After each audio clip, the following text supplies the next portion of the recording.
Hi viewers, আজকে রান্না করছি এঁচোড়। তার জন্য পেঁয়াজ কুচি, আদা, কাঁচা লঙ্কা, রসুন, টমেটো, ডুমো করে কেটে রাখা আলু নিয়ে নিয়েছি। এরপরে বাটা মশলা, জিরা বাটা, আদা বাটা, রসুন বাটা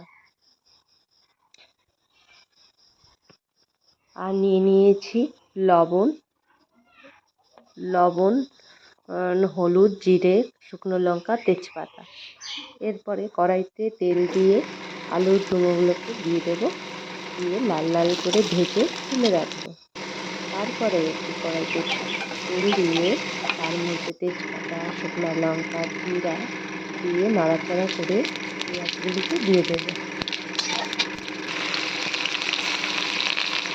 পেঁয়াজগুলিকে লাল লাল করে ভেজে নিয়ে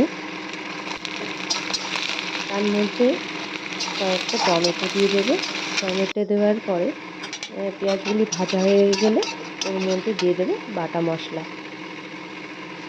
সব রকম বাটা মশলা দিয়ে একটু নাড়াচাড়া করে যতক্ষণ না তেল ছাড়ে ততক্ষণ নাড়াচাড়া করতে থাকবো।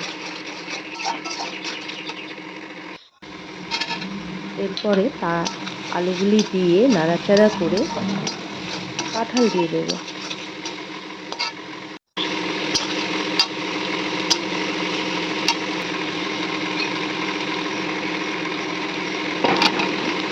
কাঁঠালগুলিকে দিয়ে ভালো করে করতে থাকবো যতক্ষণ না নরম হয়ে আসে।